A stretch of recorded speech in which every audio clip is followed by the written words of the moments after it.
Bonjour à toutes et à tous, j'espère que vous allez bien. Je vous retrouve aujourd'hui dans une vidéo dans laquelle je vais vous présenter des romans qui mettent en scène des personnages d'écrivains. Puisque c'est un thème qui m'intéresse beaucoup, je trouve que c'est très intéressant de voir comment un écrivain ou une écrivaine arrive à se mettre en scène à travers un personnage de fiction, donc pas à travers un personnage qui serait autobiographique, mais à travers un personnage complètement fictionnel, mais qui en même temps forcément conserve certains liens avec l'auteur ou l'autrice, ou au contraire n'en conserve pas du tout. Donc c'est toujours intéressant, je trouve, de voir comment les écrivains et les écrivaines voient leur profession d'un point de vue extérieur et comment ils le mettent en scène et en fiction. Donc je n'ai sélectionné que des livres qui sont des romans, je n'ai pas sélectionné de journaux parce que parfois il y a des journaux fictionnels qui mettent en scène évidemment des écrivains qui écrivent leurs journaux ou des personnes qui écrivent de manière, on va dire, peut-être amateur dans ces journaux. Non, là uniquement, j'ai uniquement sélectionné des personnages de romans.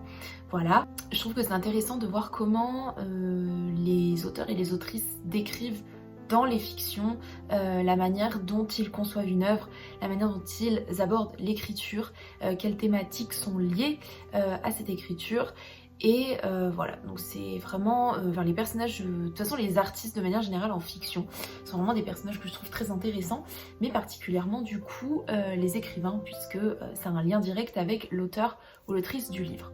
Voilà, donc j'ai sélectionné 5 œuvres et on va commencer tout de suite. Le premier livre est le premier personnage, même si vous verrez il y a 2 personnages en réalité d'écrivains dans ce livre, c'est Le Monde selon Garp de John Irving, qui est un auteur que je crois n'avoir jamais que rarement mentionné sur ma chaîne, peut-être lors d'un book haul, mais c'est tout, et qui pourtant fait partie de mes auteurs préférés. Voilà, donc c'est l'occasion pour moi de vous en parler un petit peu. Le Monde selon Garp, c'est le best-seller de John Irving, c'est son 4e roman. Je ne me rappelle plus exactement de la date de sortie, c'était dans les années 1970. Ce roman, comme son titre l'indique, met en scène le personnage de S.T. Garp, qui est un écrivain. Ce livre va retracer en fait sa carrière d'écrivain depuis qu'il est tout petit jusqu'à l'âge adulte. Et Garp va en fait devenir un écrivain avec un assez grand succès au fur et à mesure de sa vie, et c'est un écrivain qui va entretenir un rapport assez complexe à sa création. La particularité de ce livre, c'est que les écrits de Garp sont intégrés dans le livre en question, notamment ses nouvelles ou des extraits de romans. On va vraiment avoir la restitution des œuvres de Garp. Elles ne vont pas seulement être mentionnées ni leur création, mais le texte en question va être intégré à l'œuvre. Ce qui est assez intéressant de voir que Irving arrive en fait à écrire autrement pour se mettre dans la peau d'un autre personnage d'écrivain. Donc il y a une sorte de mise en abîme de l'écriture qui est assez intéressante. Garp, c'est un personnage qui a un rapport assez complexe à l'écriture et pas toujours un rapport très apaisé. Quand il est jeune, il va écrire une nouvelle qui s'appelle La Pension Grillparzer, qui est une nouvelle assez fantasque, assez absurde, burlesque, qui va mettre en scène une troupe de cirque qui se retrouve dans une pension d'un hôtel. Voilà. Cette courte nouvelle va avoir un assez grand succès, et en fait Garp a mis un petit peu dans cette nouvelle tout ce qu'il avait envie de mettre de sa propre expérience personnelle. Donc on trouve un ours, on trouve des références à Vienne, qui est une ville dans laquelle il a vécu plusieurs années. Évidemment, si vous connaissez un peu John Irving, vous savez que dans ses livres, on parle beaucoup d'ours, on parle beaucoup de Vienne, on parle beaucoup de certains thèmes qui sont très récurrents, et on les retrouve dans le personnage de Garp, qui est sans surprise un double de l'auteur. On voit que John Irving a mis énormément de lui dans ce personnage. Ce texte de La Pension Grillparzer, qui est vraiment un texte de débutant, finalement, va, au fur et à mesure de la vie de Garp, rester l'écrit qui lui a le plus plu, et selon lui et selon beaucoup de ses proches, son meilleur écrit. Et en fait, Garp va tenter pendant toute sa vie de retrouver un petit peu les sensations qu'il avait quand il a écrit La Pension Grillparzer. Il va chercher ce bonheur d'écrire, cette simplicité, cette absence de pression qu'il avait et qu'il ressentait quand il écrivait La Pension Grillparzer. Et il ne va malheureusement jamais retrouver cette sensation, et il va toujours avoir l'impression de faire quelque chose de médiocre par rapport à cette première œuvre, qui va donc rester son œuvre préférée. Voilà, donc il y a un côté un peu mélancolique de l'écrivain qui cherche toujours à être meilleur que sa première œuvre. Et ça, c'est un thème qui revient souvent dans les livres de John Irving, notamment dans Une veuve de papier, qui met aussi en scène une écrivaine.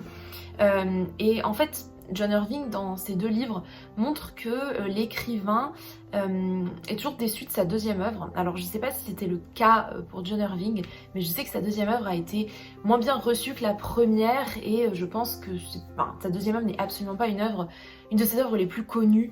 Et c'est vrai que John Irving, je pense, est très attaché à sa première œuvre, qui s'appelle Liberté pour les ours. Ça se sent dans les personnages d'écrivains qu'il met en scène dans ses romans. Voilà, il y a ce rapport à l'écriture qui tente toujours de se perfectionner, mais qui finalement accède à une forme d'excellence dans le plaisir de l'écriture avant le succès commercial de l'œuvre. Le personnage de Garp est mis en parallèle, en opposition avec un autre personnage d'écrivain qui n'est autre que sa mère, Jenny Fields. Jenny Fields, c'est une femme qui n'a écrit qu'un seul livre, qui est une autobiographie qui s'appelle Sexuellement suspecte, je crois. Et c'est un livre dans lequel elle va raconter la conception de Garp. En fait, Garp est né de l'union de Jenny et d'un soldat paralysé par la guerre dans un état, on va dire, de légumes. Et Jenny travaillait comme infirmière dans un hôpital et elle a décidé d'avoir une relation sexuelle avec cet homme, évidemment sans le consentement de cet homme puisqu'il n'était pas en mesure de donner un consentement éclairé. Et elle voulait ainsi tomber enceinte et avoir un enfant sans avoir un père, en fait. Elle voulait avoir un enfant sans se mettre en couple avec un homme. Donc elle a élevé seule Garp et elle raconte un petit peu cette histoire dans son autobiographie. Qui a un succès énorme, sans que Jenny soit une grande écrivaine. C'est pas une femme qui a un grand style, d'ailleurs elle n'a rien écrit à part ce livre, c'est vraiment juste l'œuvre de sa vie. Mais son œuvre a un succès bien plus grand que celle de son fils, qui lui pour le coup pourrait être considéré comme un vrai écrivain entre guillemets, c'est-à-dire quelqu'un voilà, qui a une sensibilité littéraire, qui a un style affirmé, qui a de l'imagination, rien à voir avec sa mère finalement, qui elle n'a rien d'une grande écrivaine. Cependant, Jenny va jouir d'un plus grand succès commercial et son œuvre va être notamment récupérée par des milieux féministes qui vont y voir un manifeste pour l'indépendance des femmes. Et Jenny n'est jamais tout à fait à l'aise avec cette récupération. Jenny, c'est vraiment un personnage d'écrivain qui est dépassé par son succès, qui voit son image publique être récupérée par différents groupes et être façonnée. Et c'est une femme qui va voir son destin complètement s'échapper de ses mains et être récupérée par d'autres personnes et qui du coup va en arriver à presque regretter d'avoir écrit cette œuvre. L'opposition des 2 personnages montre que le succès n'est pas forcément associé à une qualité d'écriture, à une qualité d'imagination, une vraie qualité, une sensibilité littéraire, mais c'est un succès qui est avant tout lié à la popularité des thèmes qui sont abordés dans l'écriture et de la façon aussi dont un texte peut toucher des personnes, parce que finalement le texte de Jenny, qui n'est certes pas une grande œuvre littéraire, c'est une œuvre qui touche et qui parle à des personnes, forcément cela va conduire à un plus grand succès. Voilà. Donc c'est un livre assez intéressant sur le bonheur d'écrire, mais aussi sur la façon dont les œuvres littéraires sont reçues et le rapport de l'auteur à la réception de son œuvre. Deuxième œuvre évidemment très connue dont je vais vous parler, c'est Le Maître et Marguerite de Mikhail Bulgakov, qui est donc un auteur russe. Le Maître et Marguerite, c'est un livre qui serait très difficile à résumer en une seule vidéo, donc je ne vais pas me lancer dans cette tâche ardue, sachant que je pense que la plupart d'entre vous ont déjà entendu parler de ce livre ou même l'ont lu. Voilà. Mais dans ce livre qui mêle plusieurs intrigues qui se passent en Union soviétique, il y a notamment une intrigue qui prend quand même une place assez importante, c'est celle qui met en scène le maître, qui fait donc partie du titre du livre. Le maître, c'est un écrivain entre guillemets maudit, alors qui est inspiré de manière assez lointaine de Faust, même si on trouve quand même assez peu de points communs entre l'écrivain du Maître et Marguerite et Faust. Donc cet écrivain a écrit un livre sur Jésus de Nazareth et sur Ponce Pilate. C'est d'ailleurs, le livre en lui-même n'est pas, retranscrit dans Le Maître et Marguerite, mais on trouve on a une sorte de flashback du moment de la Passion du Christ et du procès avec Ponce Pilate qui est raconté, mais ce n'est pas directement le texte du Maître qu'on a sous les yeux, c'est vraiment un récit annexe dont le Maître s'inspire. Ce manuscrit ne va recevoir absolument aucun succès de la part des éditeurs, ce qui va conduire le Maître à le brûler entièrement. Donc déjà on trouve dans le livre une réflexion sur l'importance de la reconnaissance de l'édition et de la reconnaissance des personnalités culturelles pour un écrivain, puisque le Maître en vient à carrément détruire son manuscrit quand on refuse de l'éditer, ce qui montre qu'au-delà d'être évidemment un métier et quelque chose qui devrait l'aider à subvenir à ses besoins, le fait d'être édité, d'être publié, c'est aussi une marque de reconnaissance extérieure pour l'écrivain.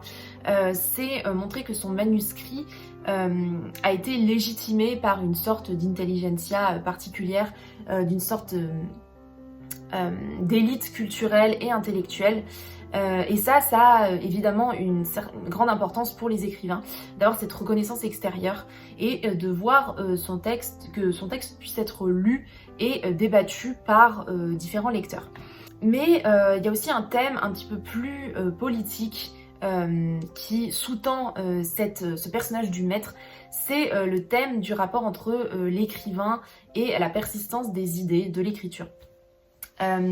Le Maître, après avoir brûlé son manuscrit, est placé dans un hôpital dans un hôpital psychiatrique dans lequel se trouvent beaucoup d'intellectuels et notamment beaucoup d'artistes.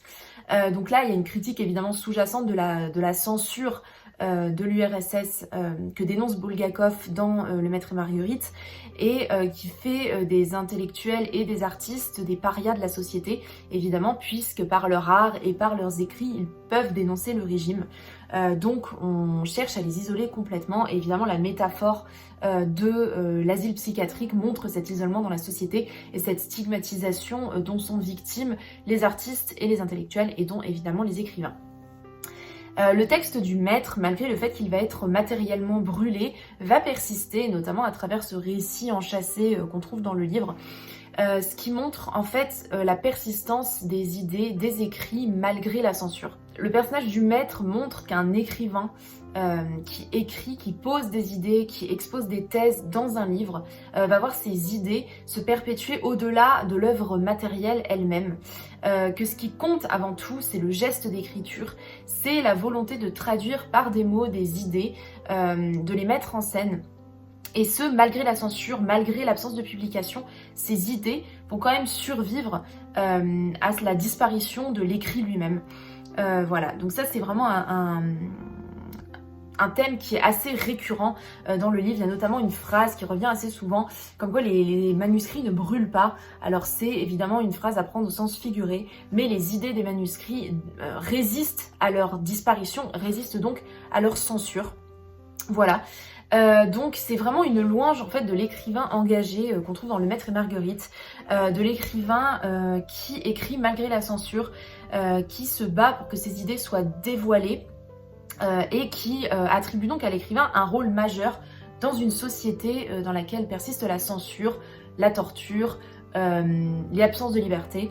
Voilà, donc c'est vraiment un livre qui fait, je trouve, une très belle ode au métier d'écrivain et à son utilité dans la société totalitaire. Troisième livre dont je voudrais vous parler, c'est Le Carnet d'or de Doris Lessing, qui est une autrice sud-africaine, plutôt contemporaine, fin 20e siècle, si je ne dis pas de bêtises, je ne sais plus vraiment quand ce livre a été publié. Dans ce livre, on va suivre le personnage d'Anna Wolf, qui est une femme qui vit en Afrique du Sud. Le livre s'inscrit dans un contexte politique assez précis de l'apartheid et des luttes communistes et politiques en Afrique du Sud, puisqu'Anna Wolf est une femme engagée au sein du Parti communiste et contre l'apartheid. Le livre, qui s'appelle Le Carnet d'or, donc, est en réalité une collection de plusieurs carnets de différentes couleurs dans lesquels Anna va écrire ses pensées et sa vie. Donc si je dis pas de bêtises, il y a 4 carnets. Il y a un carnet noir, un carnet rouge, un carnet bleu et un carnet jaune.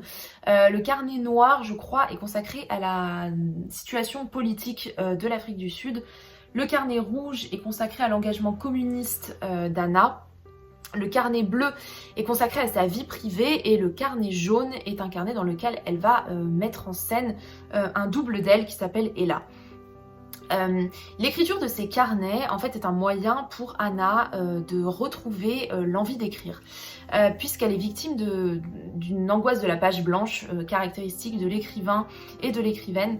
Et elle n'arrive pas à dépasser cette angoisse, elle n'arrive plus à créer, elle n'arrive plus à écrire, donc elle décide de se tourner vers le genre du journal intime pour retrouver cette envie, pour retrouver cette flamme de l'écriture. Et en fait on va découvrir à travers le texte que cette angoisse de la page blanche est notamment liée à la condition féminine d'Anna. Puisque donc Anna est une femme évidemment, et en fait on se rend compte que Anna vit une vie assez traditionnelle de femme dans ces années-là. On va se rendre compte qu'Anna est débordée par les tâches domestiques, par les tâches ménagères féminines, par des occupations assez propres à sa condition de femme, qui en fait l'empêche d'écrire et l'empêche de créer, alors que si elle avait été un homme, elle aurait eu beaucoup plus de temps à consacrer à son écriture. Donc il y a une critique un peu sous-jacente de la condition féminine qui est un petit peu un frein à la création littéraire. Pour donc essayer de retrouver cette envie d'écrire, Anna va créer donc le personnage d'Ella, ce double qu'elle met en scène dans le carnet jaune. Et Ella est une femme qui a beaucoup d'amants, qui a beaucoup... Voilà, qui est très prise par sa vie amoureuse, et cette vie amoureuse en fait l'empêche totalement d'écrire. Il y a vraiment des passages qui décrivent le fait que les hommes de la vie d'Ella l'empêchent d'accéder à cette création littéraire. Et c'est en réussissant à se libérer de l'emprise de ces hommes qu'Ella va retrouver un élan littéraire et un élan de création, et grâce à elle donc Anna va également retrouver cette envie d'écrire. C'est vraiment un livre qui met en scène un personnage d'écrivain féminin. Et ce genre n'est absolument pas anodin. Enfin, toutes les angoisses d'Ella, toutes les angoisses d'Anna qui sont liées à son absence d'inspiration, à son absence d'envie d'écrire, sont directement liées au fait que c'est une femme. Il y a notamment toute une réflexion dans ce livre sur ce qu'on appelle l'écriture féminine, alors qui est un concept un petit peu controversé, qui équivaudrait à une écriture une écriture propre aux femmes, directement inspirée de leur expérience personnelle de femme. Et Anna va avoir toute une réflexion sur le fait que le langage tel qu'il est conçu n'est pas un langage propre à l'expérience féminine, n'est pas un langage qui permet aux femmes d'écrire véritablement leur expérience, et que la langue genrée finalement est un obstacle à la création féminine. Donc toutes ces angoisses d'Anna vont finalement être résolues évidemment au fur et à mesure du livre, puisqu'en lisant tous ces carnets, en fait, on assiste peu à peu à la formation d'une nouvelle écrivaine, d'une écrivaine qui retrouve l'envie d'écrire, qui retrouve l'inspiration, et qui en même temps va essayer de faire appel à un nouveau style de langage qui serait plutôt propre aux femmes et qui leur permettrait de mieux créer, de créer dans des limites finalement qui leur conviennent, et non pas dans des limites imposées par une société majoritairement masculine. Donc évidemment, ce sont des réflexions avec lesquelles on a le droit de n'être pas d'accord, mais c'est intéressant de voir que Doris Lessing a créé un personnage de femme qui écrit, et dont le fait d'être femme a une influence plutôt négative sur son écriture et sur son inspiration, et qu'elle essaye à travers ce livre de se réapproprier cette féminité pour réussir à la dépasser et à finalement créer grâce à une écriture qui briserait les stéréotypes genrés. Voilà, donc c'est un livre qui est assez dense, assez complexe. Évidemment, il y a d'autres réflexions qui sont liées à l'écriture et aux personnages d'écrivains qui serait intéressant de développer, mais je voulais mettre l'accent sur cette particularité genrée du personnage d'Anna. Voilà, donc je sais que Doris Lessing ne se dit pas féministe, que ce livre, elle ne l'a jamais revendiqué comme étant un livre féministe, mais moi j'y trouve quand même des réflexions assez engagées sur la condition des femmes. Et pour ça, c'est un livre qui vaut le détour. Voilà, donc je vous le conseille bien évidemment, hein, comme tous les livres de cette vidéo. On va partir en Espagne avec ce livre de Miguel de Unamuno qui s'intitule Brouillard. Donc Brouillard, c'est un livre qui a été écrit en 1915. Dans Brouillard, on va suivre Augusto Pérez, qui est un personnage d'écrivain. Donc toute l'intrigue principale du livre, je ne la trouve pas particulièrement intéressante. Enfin, c'est un bon livre que je vous conseille, mais l'intrigue principale, disons, n'a pas forcément d'intérêt directement dans cette vidéo. Je voudrais plutôt vous parler en fait d'un passage très très spécifique de ce livre qui propose une réflexion assez intéressante sur un personnage d'écrivain. En fait, Augusto Pérez va aller à la rencontre de Miguel de Unamuno. Dans ce livre, il va y avoir un dialogue mis en place entre le protagoniste Augusto Pérez et son auteur Miguel de Unamuno, puisque Augusto Pérez est ici un personnage qui a conscience d'être un personnage de roman. Et en fait, c'est un personnage qui a prévu de mourir, enfin, dont l'auteur a prévu qu'il allait mourir, et Augusto Pérez veut demander des explications à l'auteur sur la raison de sa mort. S'ensuit tout un monologue que je vous lirai à la fin de la présentation de ce livre, parce qu'il est assez intéressant, dans lequel Augusto va réfléchir sur la postérité de l'écrivain. Et sur le fait que l'écrivain peut le faire mourir, lui qui est un personnage, mais lui aussi, l'écrivain Miguel de Unamuno, n'est qu'un être éphémère, lui aussi va mourir. Quand l'auteur sera mort, ce qui va rester, c'est son œuvre fictionnelle. Ce n'est pas l'auteur, ce n'est pas la personne de l'écrivain qui va rester, c'est son œuvre. Et Miguel de Unamuno aura beau tuer Augusto Pérez dans son livre, le personnage continuera à vivre à travers les pages de l'écriture. Donc il y a toute une réflexion sur la postérité de l'écrivain qui finalement est dépassée par la postérité de l'œuvre et par la postérité des personnages de fiction qui, même s'ils sont tués dans la fiction, vont toujours survivre à leur auteur, puisque cette mort finalement va advenir à chaque fois qu'un être va terminer la lecture du livre, mais elle disparaîtra à partir du moment où un autre lecteur se saisira du livre et commencera à lire l'histoire de ce personnage. Il y a aussi donc l'idée que l'écrivain acquiert une postérité à travers ses personnages, à travers l'œuvre. Donc il y a l'idée de l'effacement de l'écrivain sur l'œuvre, mais il y a aussi l'idée de la persistance de l'œuvre immortelle et du fait que l'écrivain, en créant une œuvre, crée un objet finalement qui va dépasser la mortalité des choses et la mortalité de sa propre existence, et qu'écrire une œuvre, c'est aussi un moyen pour l'écrivain, en quelque sorte, de devenir immortel, et donc de construire une postérité et de dépasser cette mortalité proprement humaine.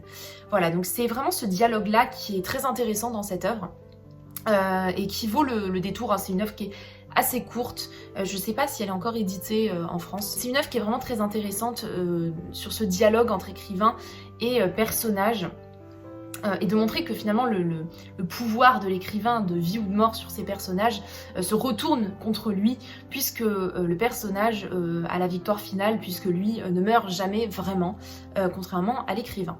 Voilà, donc c'est une réflexion que j'ai trouvée assez originale et assez intéressante, parce que c'est vrai que ce dialogue entre écrivain et personnage n'est évidemment pas très courant en littérature. Ainsi, c'est non, hein, c'est non, me dit-il. Vous ne voulez pas me laisser être moi, sortir du brouillard, vivre, me voir, m'entendre, me toucher, me sentir, me souffrir, être. Vous ne le voulez pas, hein? Je dois donc mourir comme un être de fiction? Eh bien, mon Seigneur, Créateur, Don Miguel, vous aussi vous mourrez, vous aussi, et vous retournerez au néant d'où vous êtes sortis. Dieu cessera de vous rêver, vous mourrez, oui, vous mourrez, bien que vous ne le vouliez pas. Vous mourrez, et tous ceux qui liront mon histoire mourront, tous sans exception. Des êtres de fiction comme moi, de même que moi, ils mourront tous. Je vous le dis, moi, Augusto Pérez, être fictif, comme vous, nébulesque, comme vous. Parce que vous, mon créateur, mon cher Don Miguel, vous n'êtes rien qu'un nébulesque parmi les nébulesques, et vos lecteurs des êtres nébulesques comme moi, Augusto Pérez, votre victime. Dernier livre dont je voudrais vous parler, Grenouille de Mo Yan. Donc Mo Yan, c'est un auteur chinois contemporain. C'est un livre qui est assez récent. Je pense qu'il doit avoir une quinzaine d'années. Et c'est un livre qui va revenir sur la politique de l'enfant unique en Chine. Et qui va mettre en scène notamment le personnage principal qui s'appelle Tétard. C'est son nom de plume, Tétard. Et c'est un personnage qui va raconter la vie de sa tante qui a été une communiste dévouée au gouvernement et qui va pratiquer des avortements forcés pour contrer le nombre de naissances dans la Chine, et donc dans cette logique évidemment toujours de politique de l'enfant unique. Le personnage de Tétard va intégrer dans le récit qui prend la forme d'un roman d'autres formes littéraires, notamment des lettres qu'il va écrire à un maître au Japon, qui est un maître qu'on apprend qui l'a formé à devenir un écrivain. Et dans ces lettres, il va un petit peu expliquer le cheminement qui va l'amener à écrire une pièce de théâtre qui était présentée à la fin du livre. Et en fait, cette pièce de théâtre est le résultat de l'inspiration de la vie de cette tante, qui devient donc à la fin une œuvre littéraire. Et en fait, donc on a pendant la majeure partie du livre la vie de cette tante sous la forme d'un roman classique, raconté à la première personne, mais un roman, tout ce qu'il y a de plus normal, on va dire. Et à la fin, on a vraiment cette pièce de théâtre qui romantise, entre guillemets, la vie de la tante. Ce qui est intéressant dans cette superposition de textes, c'est de voir comment un écrivain peut s'inspirer de sa propre vie pour ensuite en faire une œuvre de fiction qui va évidemment se détourner un petit peu de la réalité, puisque cette œuvre de fiction n'a pas pour vocation d'être factuellement exacte, en fait. Et donc est réunie dans cette œuvre la vie de l'auteur et la fictionnalisation de cette vie, pour en devenir une œuvre littéraire. Et ce qui est assez intéressant, c'est de voir que l'auteur a choisi la forme du théâtre, qui du coup, pour nous lecteurs, tranche évidemment avec la forme du récit en prose classique du roman qu'on a juste avant, et accentue vraiment cette différence entre la vie de cette tante et sa vie fictionnelle. Puisqu'on note évidemment des changements, même si la vie de la tante reste évidemment inspirée de faits réels, et on retrouve des similitudes entre les deux récits. Ce qui frappe, c'est surtout la différence. Et ce qui est intéressant, donc, c'est de voir le cheminement de l'écrivain depuis sa vie jusqu'à une fiction, de voir comment il arrive à réfléchir à partir de matériaux réels pour créer quelque chose de fictionnel, pour transformer finalement cette vie en autre chose. Ça, c'est vraiment très intéressant. Le ton de la pièce est assez burlesque, est assez fantasque. C'est vraiment une pièce qui tourne un petit peu en dérision cette politique de l'enfant unique qui est loin d'être joyeuse. Et ça tranche en fait aussi avec le ton du récit qui lui est assez sombre, parce que même si Moyane a toujours ce côté un petit peu comédie noire qui ressort aussi dans le récit, on a conscience évidemment qu'on parle de choses qui sont très peu joyeuses, mais à travers cette pièce, Tétart va réussir à créer une œuvre complètement délurée et va montrer aussi le pouvoir un petit peu de la comédie noire, le pouvoir du burlesque à décrire des choses assez terribles. Et va donc montrer le pouvoir un petit peu qu'a l'écrivain de faire de quelque chose de tragique, quelque chose de comique, de jouer un petit peu sur les registres, sur les tons. Ça, c'est vraiment quelque chose qui est rendu de manière assez intéressante. Et du coup, voilà, c'est un livre vraiment qui met l'accent sur le processus de création d'une œuvre à partir de l'expérience même de l'auteur et de sa vie, que j'ai trouvé donc assez intéressante. Voilà, c'est tout pour cette vidéo. J'espère qu'elle vous aura plu, j'espère qu'elle vous aura évidemment donné envie de lire les livres dont je vous ai parlé. N'hésitez pas à me dire dans les commentaires si vous avez d'autres idées d'œuvres qui mettent en scène des personnages d'écrivains et éventuellement les thèmes qui sont abordés dans les œuvres en question. Voilà, et je vous dis à très bientôt pour une prochaine vidéo.